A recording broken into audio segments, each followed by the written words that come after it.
Ladies and gentlemen, there's some drama within the Republican Party. This is very interesting, and it's a bit different from the corruption and drama within the Democratic Party. Democrats walk in lockstep. They're blindly obedient. They give absolute loyalty and allegiance to their political party. It is a finely tuned political machine since the days of Tammany Hall. So when emails come out that show that Bernie Sanders was getting railroaded and it wasn't a fair and neutral primary, and Debbie Wasserman Schultz is eventually forced to resign, it was actually a Russian plot. The Kremlin wanted you to know all of this and actually forget about what the emails actually said. It was, Putin wants you to know. This is a little bit different. Here you have... I'll leave you the Yahoo News Washington Examiner article below. I'll leave you another article, Business Insider, regarding Rudy Giuliani's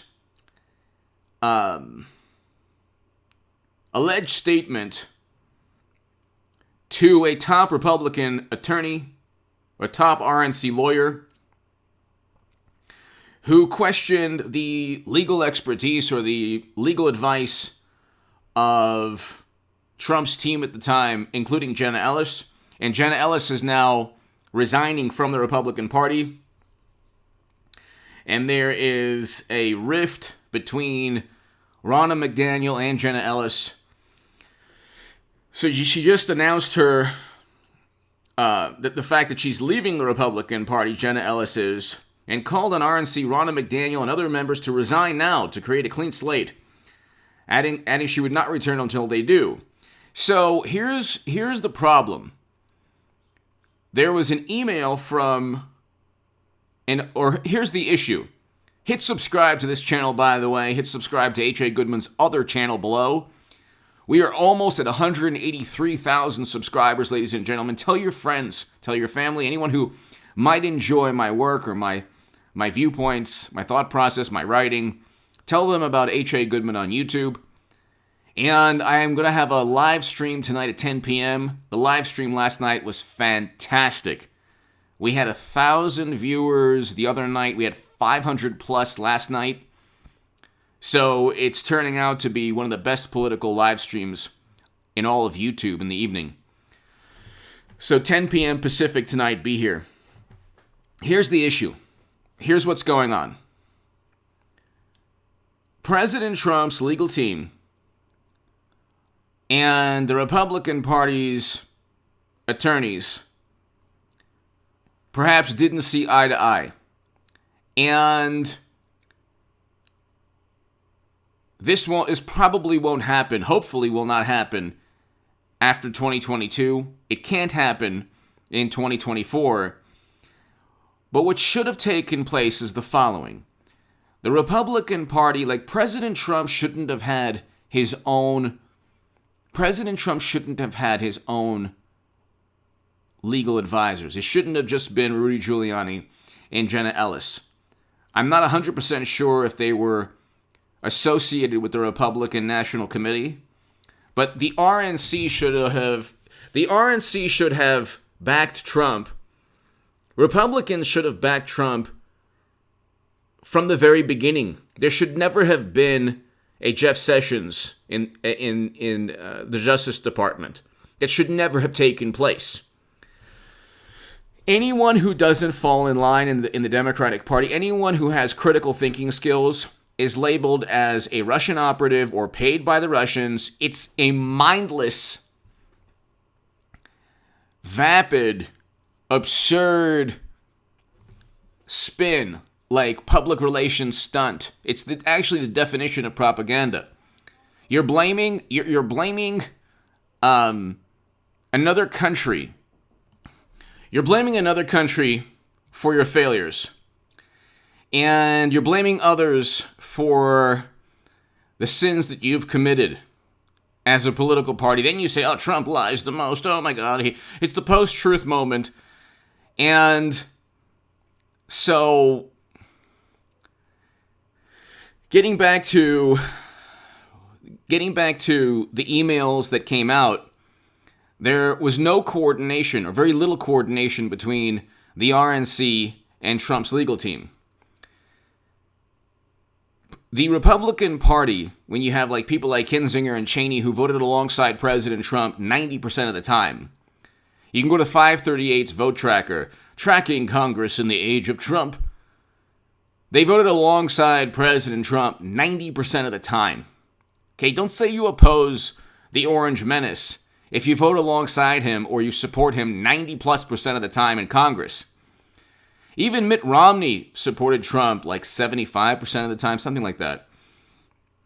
The vast majority, if not almost 100% of the time, the vast majority of the time, Never Trumpers are always standing by the president in terms of policies.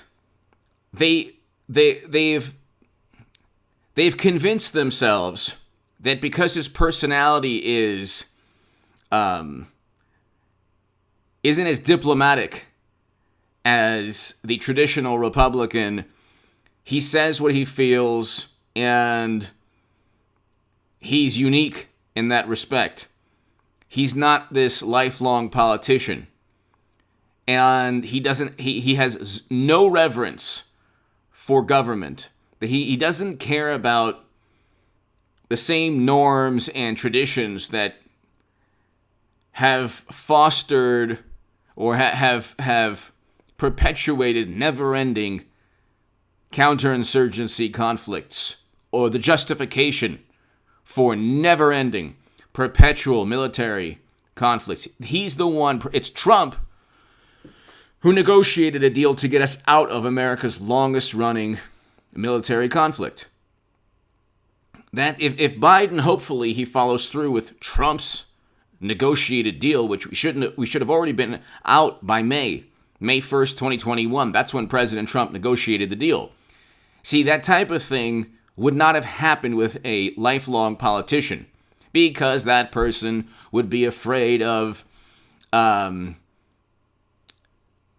insulting or demeaning the intelligence community and arms dealers or companies that make armaments. The Republicans who were hawks, the Lincoln Project people, the same people who got us into these never-ending counterinsurgency conflicts. If Trump is responsible for January, then Bill Kristol and Conway and all the wonderful Lincoln Project people, then they're responsible for the hundreds of thousands of traumatic brain injuries and the PTSD cases, and hearing loss among soldiers, knee problems, back problems. I mean, so many injuries and so many, thousands upon thousands of lives lost, with families that have suffered because of the decisions of Bush, Cheney, Rumsfeld, and President Obama.